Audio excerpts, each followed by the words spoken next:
Hello बच्चों, जैसा कि आपके सामने दिखाई दे रहा है कंसंट्रेशन लिखा हुआ दिखाई दे रहा है। जैसा कि आप जानते हो कि 9 10th 11 12 यहाँ पर कंसंट्रेशन बहुत बार आप जानते हो, पढ़ा है आपने। बात आती है कि माइंड में ना कंसंट्रेशन का मीनिंग समझ में नहीं आता। तो ये जो कंसंट्रेशन है ना, इसका मीनिंग क्या है? जैसे हमने कंसंट्रेटेड, डाइल्यूट, ये वर्ड सब सुने हुए हैं। ठीक है, तो असल में कंसंट्रेशन होता क्या है ये बहुत ही कम बच्चों को पता होता है और 11th क्लास के लिए बहुत ज़्यादा इंपॉर्टेंट है। हालांकि कंसंट्रेशन का मीनिंग सबको पता होना चाहिए, ठीक है, लेकिन 11th क्लास के लिए बहुत ज़्यादा इंपॉर्टेंट है। तो आज की हम इस वीडियो में यही सीखने वाले क्या कंसंट्रेशन का मीनिंग है, कौन कौन से ऐसे मेथड हैं जिनसे हम कंसंट्रेशन को फाइंड कर सकते हैं और किस किस तरीके से उनको निकाल सकते हैं। ठीक है, तो कंसंट्रेशन का आप जो है दो मेथड के बारे में हम बात करने वाले हैं। तो मैं आप सभी का स्वागत करता हूं मेरे चैनल साइंस एडिक्ट पर। मेरे साथ बने रहिए और इन कंसंट्रेशन के मेथड को सीखिए। ठीक है, तो चलिए स्टार्ट करते हैं कंसंट्रेशन। कंसंट्रेशन की अगर मैं बात करूँ तो कंसंट्रेशन जो वर्ड है, ठीक है, उसकी अगर मैं बात करूँ तो देखो सिंपल सा है। इसको क्या डिफाइन करता है? कहता है it is defined as the, मतलब कि ये हमें बताता है, it is defined as the, ये हमें बताता है कि हाउ मच, यानी कि हाउ मच सोल्यूट, सोल्यूट का मतलब आप सभी जानते होंगे, सोल्यूट और solvent, dissolve in how much solvent, यानी कि कितना सोल्यूट कितने सोलवेंट में डिजोल्व है।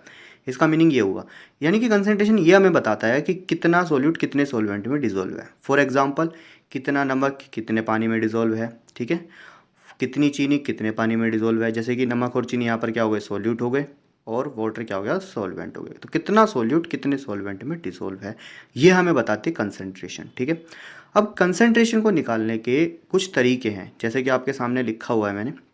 ठीक है, कंसंट्रेशन निकालने के ये तरीके होते हैं कुछ, जैसे कि ये वाले जो तरीका आपको दिखाई दे रहे हैं, जिसमें से कि मास परसेंटेज है, मोल फ्रैक्शन है, मोलैरिटी है, मोलैलिटी है। ये 11th क्लास में बहुत इंपॉर्टेंट है 11th क्लास के बच्चों के लिए। तो हम एक एक करके इन्हीं को सीखेंगे। तो सबसे पहले हम बात करते हैं मास परसेंटेज की।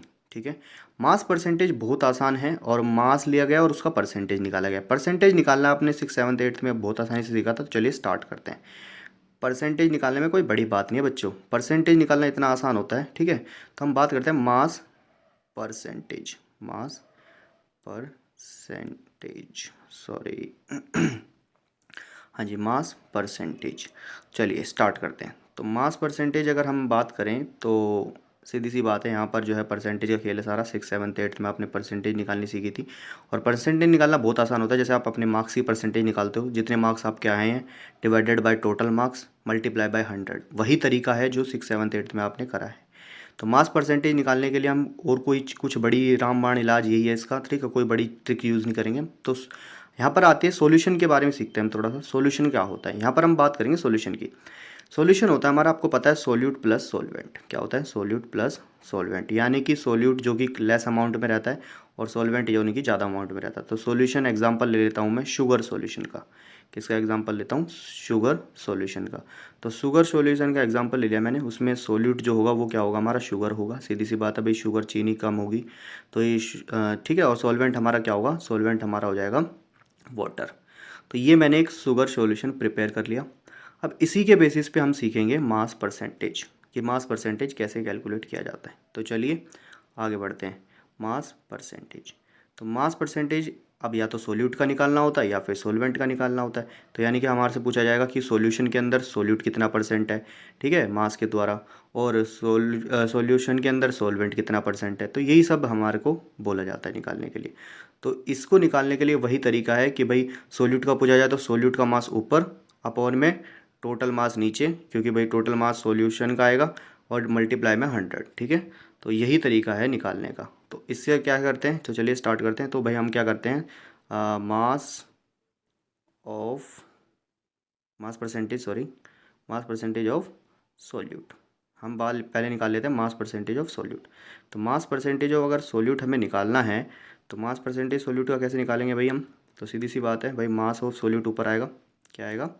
Mass of, mass of solute. ठीक है, मास ऑफ सोल्यूट ऊपर आएगा divided by total mass. Total mass किसका है भाई? सोल्यूट प्लस सोल्वेंट, यानी कि सॉल्यूशन। ठीक है, तो नीचे किसका आएगा? टोटल मास सॉल्यूशन का आएगा। शुगर सॉल्यूशन की बात करें तो सॉल्यूशन का मास टोटल आएगा, क्योंकि ये दोनों से मिलकर बना है, सोल्यूट से भी और सॉल्वेंट से भी, इन दोनों से मिलकर बना है। तो सीधी सी बात है, उसी का मास नीचे आएगा। तो सोल्यूट का निकाल रहे हैं तो सोल्यूट का मास ऊपर और परसेंटेज सॉल्यूट का निकाला, सॉल्यूट का मास ऊपर, तो नीचे टोटल यानी कि mass of solution, mass of solution लिख दिया। ठीक है, अब कुछ नहीं करना, मल्टीप्लाई में 100 लगाना है। ठीक है, जैसे परसेंटेज में लगाते हो। तो सोल्यूट का निकाल रहे थे हम, तो हम क्या करेंगे, हमने क्या लिखा, सोल्यूट का मास ऊपर लिया, सॉल्यूशन का नीचे लिया, और मल्टीप्लाई में क्या कर देंगे, 100 कर देंगे। तो बहुत ही बच्चों वाला तरीका है बच्चों, बिल्कुल आसान तरीका। ठीक है, चलिए, ये हो निकल गया हमारा मास परसेंटेज ऑफ सोल्यूट। अगर हम बात करें अब मास परसेंटेज ऑफ सॉल्यूशन की, नहीं सॉल्वेंट की, सॉरी, अब हम बात करते हैं मास परसेंटेज ऑफ सॉल्वेंट की, मास परसेंटेज ऑफ सॉल्वेंट। तो यही तरीका इस्तेमाल करेंगे जो ऊपर करा, मास परसेंटेज ऑफ सोल्यूट जैसे निकाला उसी तरीके से सॉल्वेंट का भी निकालेंगे। अब जैसे सोल्यूट का निकाला तो मास ऊपर सोल्यूट का लिया, तो यहाँ पे सॉल्वेंट का लेंगे। तो ऊपर क्या लेंगे हम, जिस तरीके से यहाँ पे सोल्यूट का लिया था साफ साफ, उसी तरीके से हम यहाँ पर सॉल्वेंट का लेंगे। तो मास ऑफ सॉल्वेंट ऊपर आएगा, ठीक है, क्योंकि इसका निकाल रहे हैं हम, डिवाइडेड बाय नीचे किसका आएगा, पूरे सॉल्यूशन का, मास ऑफ सॉल्यूशन। ठीक है, सॉल्यूशन मल्टीप्लाई में 100, वही तरीका सेम। तो ये तरीका था हमारे पास क्या निकालने का, मास परसेंटेज ऑफ सॉल्यूट और मास परसेंटेज ऑफ सॉल्वेंट निकालने का। तो बहुत ही आसान तरीका है, 6, 7, 8 के बच्चों को बहुत आसानी से तरीके से आता है। बस यहाँ पर थोड़े साइंटिफिक टर्म यूज़ हुई है, यहाँ पर हमें पहचानना पड़ेगा टोटल क्या है, ठीक है, किसका निकालना है। ठीक है, तरीका वही है, परसेंटेज निकालने का तरीका वही है। ठीक है, तो ऐसी कोई बड़ी बात नहीं है इसके अंदर। चलिए, बहुत बढ़िया। अच्छा बच्चों, अगर पसंद आए ना तो लाइक ज़्यादा से ज़्यादा शेयर करो। ठीक है, और ज़्यादा से ज़्यादा शेयर किया करो वीडियो को। चलिए, चलो, ये लिखा निकालने का, मास परसेंटेज निकालने का तरीका, इसको एक एग्जांपल के थ्रू सीखते। चलिए, एग्जांपल ले लेते हैं। ठीक है, एक एग्जांपल ले लेते हैं, उसके थ्रू हम इसको सीखते हैं। एग्जांपल क्या है, मैं कोई भी एग्जांपल ले लेता हूँ। ठीक है, 1 मिनट। चलिए, बहुत बढ़िया। हाँ, फॉर एग्ज़ाम्पल एक एग्ज़ाम्पल लेते हैं कि हमने क्या करा, 2 ग्राम चीनी को ऐड कर दिया है। ठीक है, 2 ग्राम चीनी नहीं, नमक ले लेते हैं। ठीक है, हमने क्या करा, एक क्वेश्चन लेते हैं, 2 gram of NaCl, 2 gram of salt, common salt जो होता है हमारा NaCl। ठीक है, 2 gram of NaCl is added in 18 gram of water, 18 gram of water. ये NCERT का ही क्वेश्चन है, आई थिंक एग्जाम्पल है। यहाँ पर 2 ग्राम जो है NaCl को मिला दिया गया है 18 ग्राम पानी के अंदर। ठीक है, अब आपको क्या करना है, यहाँ पर हमें फाइंड करना है। क्या फाइंड करना है बच्चों, यहाँ पर हमें मास परसेंटेज फाइंड करना है। तो फाइंड क्या करेंगे हम, find mass percentage of, find mass percentage of solute and solvent, यानी कि हमें mass percentage of solute and solvent निकालना है। तो बहुत ही आसान है, बस देखते जाओ, समझ जाओगे बच्चों, और समझ में आ जाए ना तो अपने फ्रेंड्स को, अपने दोस्तों को फैला दो, मतलब कहने का मतलब ये। ठीक है, तो करना इस चीज़ को। चलिए, आंसर करते हैं इसका। तो सबसे पहले हम निकालते हैं क्या, मास परसेंटेज ऑफ सोल्यूट। ठीक है, सोल्यूट आपको पता है 2 ग्राम NaCl को मिलाया गया है 18 ग्राम पानी के अंदर। तो सोल्यूट जो कम होता है वो सोल्यूट होता है, तो कम यहाँ पर आपको पता है NaCl है, तो ये सोल्यूट होगा। ठीक है, सोल्यूट और सॉल्वेंट की परसेंटेज निकालने में। चलिए, तो हम उठा लेते हैं। ठीक है, वही फार्मूला जो हमने अभी पीछे रिवाइज़ कराया आपको। ठीक है, एक तरीके से उसी को उठा लेते हैं, उसी फार्मूले के बेस पे हम इसको करेंगे। ठीक है, तो फार्मूला लिख लेते हैं। तो हमें क्या निकालना है, सोल्यूट का परसेंटेज निकालना है। तो मास परसेंटेज ऑफ सोल्यूट, अब सोल्यूट क्या हमारा NaCl है। सबसे पहले तो गिवन लिख लेते हैं क्या क्या है। ठीक है, गिवन में क्या क्या है लिख लेंगे हम। यहाँ पर हमारे को मास ऑफ NaCl गिवन है, मास ऑफ NaCl गिवन है जो कि है 2 ग्राम, और फिर गिवन है हमारे को मास ऑफ H2O 18 ग्राम। ये सारी चीज़ें गिवन है। अब हमें फाइंड क्या करना है, मास परसेंटेज सोल्यूट का और मास परसेंटेज सॉल्वेंट का। तो मास परसेंटेज सोल्यूट का निकालते हैं। Mass percentage of solute, mass percentage of solute कितना है भाई। मास परसेंटेज ऑफ सोल्यूट निकालेंगे तो कैसे निकालेंगे, तो ऊपर तो आएगा सोल्यूट का मास, फॉर्मूले में भी बताया था इससे पहले। तो ऊपर क्या आएगा, मास ऑफ सोल्यूट। अब मास ऑफ सोल्यूट क्या है हमारा, अब सोल्यूट क्या था जो कम था, NaCl। ठीक है, अब नीचे क्या आएगा, मास ऑफ सॉल्यूशन। नीचे क्या आएगा भाई, नीचे तो टोटल आएगा ना, तो नीचे आएगा मास ऑफ सॉल्यूशन। ठीक है, तो मास ऑफ सॉल्यूशन नीचे आएगा, और फिर क्या करना है हमें, इसको मल्टीप्लाई कर देना 100 से, मास ऑफ सॉल्यूशन। ठीक है, मल्टीप्लाई बाय 100। ठीक है, अब इसके बाद क्वेश्चन करते हैं। तो मास ऑफ सोल्यूट क्या है? सोल्यूट है हमारा यहाँ पे NaCl। तो मास ऑफ सोल्यूट NaCl यानी कि 2 ग्राम, ठीक है। तो 2 ग्राम को हम ऊपर रखेंगे और फिर जो है हमारा वाटर जो है 18 ग्राम में मिलाया गया उसको, तो 2 ग्राम ऊपर। नीचे आएगा सॉल्यूशन, अच्छा नीचे वाटर का नहीं आएगा बच्चों, वाटर सॉल्वेंट है, दोनों को मिलाकर आएगा सॉल्यूशन का, ठीक है। दोनों को मिलाएंगे तो हमारा क्या बनेगा? सॉल्यूशन बनेगा। यानी कि जो हमारा एक तरीके से देखा जाए तो 18 और 2 दोनों को प्लस कर देंगे तो हमारा 20 आ जाएगा, 20 ग्राम, ठीक है। तो 20 ग्राम सॉल्यूशन है, मल्टीप्लाई बाय 100। अब इसको सोल्व कर लेंगे। अच्छा बच्चों यहाँ पर है ना, ग्राम जो मैंने लगा दिया यहाँ पर, यूनिट को मत लगाया करो, ठीक है। जब भी कैलकुलेशन करो तो यूनिट को मत लगाया करो, लास्ट में लगाया करो यूनिट को। तो यहाँ पर मैंने इसको हटा देता हूँ। अब इसके बाद 2 से जो है टेबल से हमारा 10 पे आ गया ये, और यहाँ से ये आ गया 10। तो यानी कि टोटल अगर देखा जाए तो 10% निकला, ठीक है। तो इसका मतलब यह है पूरे सॉल्यूशन में जो सोल्यूट है, यानी कि जो हमारा नमक था कॉमन सोल्ट NaCl, वो 10% प्रेजेंट है, ठीक है।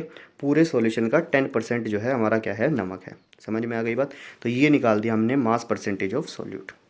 बहुत बढ़िया। चलिए अब हम दिखाते हैं सॉल्वेंट का निकाल के। तो तरीका वही है, बहुत आसान है, फॉर्मूला भी वही है।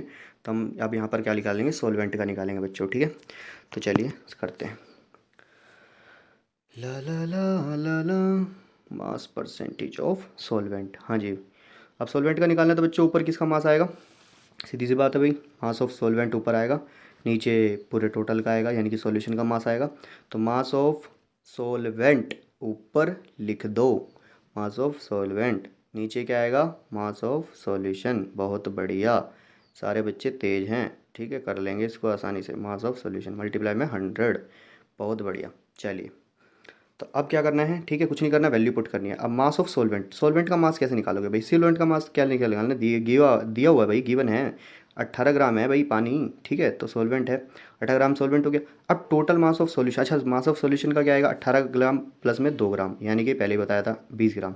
तो 20 ग्राम इसमें आ जाएगा। बहुत बढ़िया, मल्टीप्लाई में 100। अब इसको सोल्व कर लो। सोल्व कैसे करोगे? सीधी सी बात है, 2 के टेबल से चला जाएगा 18 और 20, यानी कि ऊपर आ जाएगा 9, नीचे आ जाएगा 10, 9 और 10, ठीक है। अब मल्टीप्लाई कर दो, यानी कि 10 से फिर ऊपर 100 को काट दो, तो 10 से 100 को काट दोगे तो ऊपर कितना आएगा? 10। तो अब 9 को 10 से मल्टीप्लाई कर दो, कितना आएगा? 9 को 10 से मल्टीप्लाई करके 90। तो यानी कि 90%, यानी कि इसका मतलब यह है कि पूरे सॉल्यूशन में जो सॉल्वेंट है यानी कि वाटर है वो 90% पार्ट ले रहा है, यानी कि 90% वाटर है। तो इसका मतलब क्या निकला? ये सॉल्वेंट का परसेंटेज निकल गया, मास परसेंटेज। अगर मास की बात करें तो 90% क्या है उसके अंदर? मास किसका है? सॉल्वेंट का, यानी कि वाटर का है। तो ये सिंपल सा तरीका था परसेंटेज निकालने का, बहुत आसान है बच्चों, कोई घबराने की ज़रूरत नहीं है। अच्छा ज़्यादा से ज़्यादा लाइक करते रहो बच्चों, लाइक मैं यहाँ पर आपसे ना इस वीडियो पे 100 लाइक चाहता हूँ कम से कम, ठीक है। अब 100 लाइक तो मुझे चाहिए ही चाहिए भाई, मुझे नहीं पता, ठीक है। तो करते रहा करो बच्चों, बच्चों को शेयर करते रहा करो, और ज़्यादा से ज़्यादा शेयर करो इसको, ठीक है, ताकि बच्चों ये समझ में आए बच्चों को कि कंसंट्रेशन का असली मीनिंग क्या है। समझ में आ रही बात? ठीक है। तो ये मास परसेंटेज हम सीख चुके हैं। मास परसेंटेज के बाद जो आता है हमारा, मास परसेंटेज के बाद जो नेक्स्ट आता है वो आता है हमारा मोल फ्रैक्शन बच्चों। मोल फ्रैक्शन भी बहुत ही कम बच्चों को समझ में आता है। मोल फ्रैक्शन जो है एक बहुत अच्छा टॉपिक है, ठीक है। मास परसेंटेज हमारा क्लियर हो गया। अब नेक्स्ट क्या है हमारा? Mole fraction. आज हम सिर्फ मोल फ्रैक्शन तक ही बात करेंगे, उसके आगे हम अगली वीडियोज़ में पढ़ेंगे मोल फ्रैक्शन। तो बच्चों मोल फ्रैक्शन अगर मैं पढ़ाऊँ उससे पहले मैं आपको फ्रैक्शन के बारे में थोड़ा बताना चाहूँगा, ठीक है।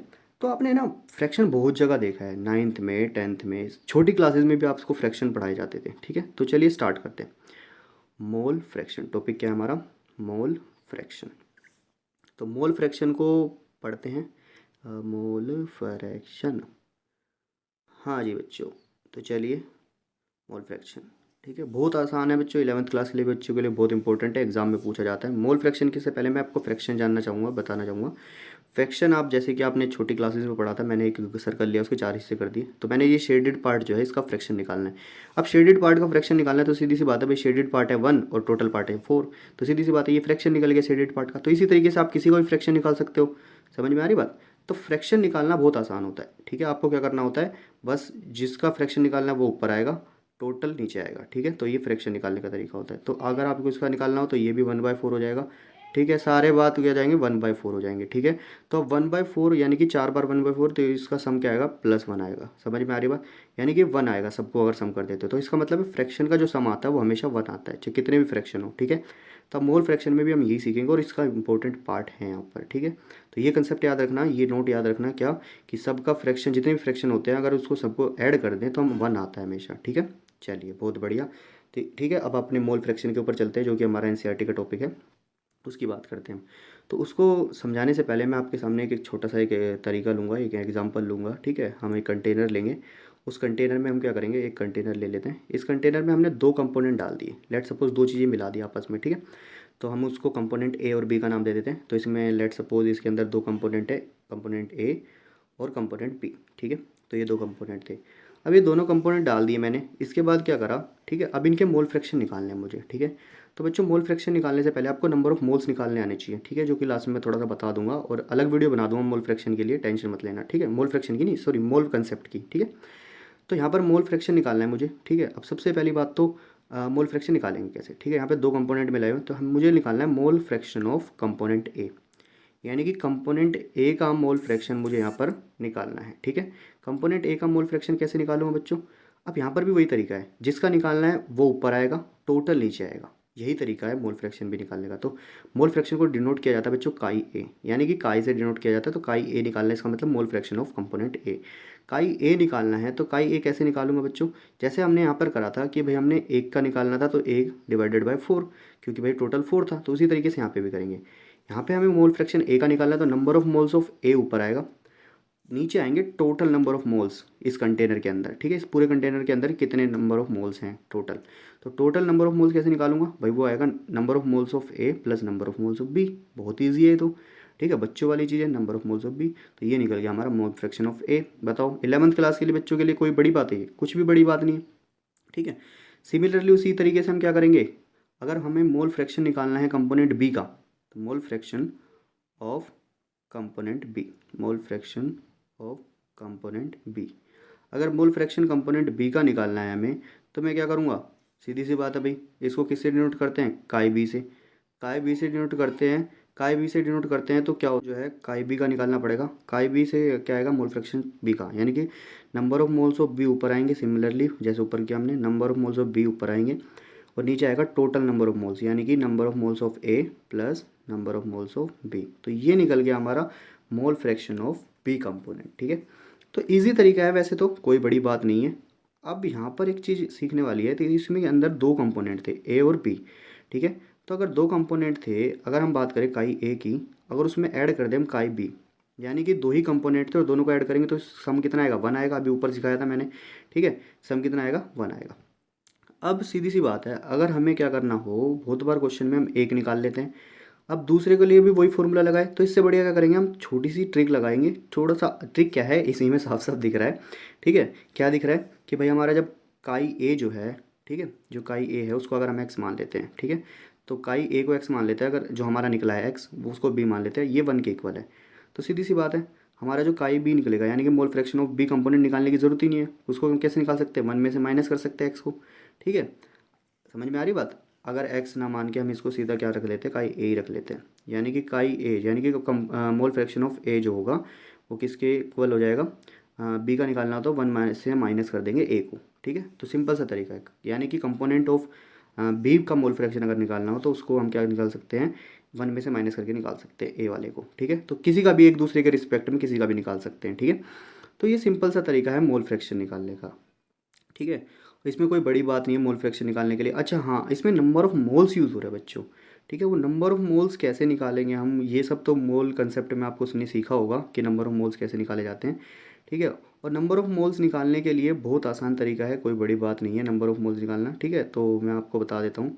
अच्छा, इसमें मैं बता देता हूँ छोटा सा, नंबर ऑफ मोल्स कैसे निकाल सकते हो। तो वो नंबर ऑफ मोल्स निकालना तो ईजी है वैसे। ठीक है, जो कि 9th में सीखा था आपने, गिवन मास अपन में मोलर मास करके जो नंबर ऑफ मोल्स निकाले थे आपने। ठीक है, कैसे निकाल सकते हैं नंबर ऑफ मोल्स, जो एन है यहाँ पर। ठीक है, एन बहुत बार क्वेश्चन में नहीं पता होता, तो एन हम कैसे निकालेंगे, मोल्स जो होते हैं वो कैसे निकालते हैं, गिवन मास, यानी क्वेश्चन में गिवन मास गिवन होगा वहाँ पर, और अपन में मोलर मास। अब मोलर मास क्या होता है, ये सारी मैं नेक्स्ट वीडियो में आपको कभी बताऊँगा। ठीक है, तो ये तरीका था सिंपल सा नंबर ऑफ मोल्स निकाल कर हमारा मोल फ्रैक्शन निकालने का। तो बच्चों बहुत आसान है।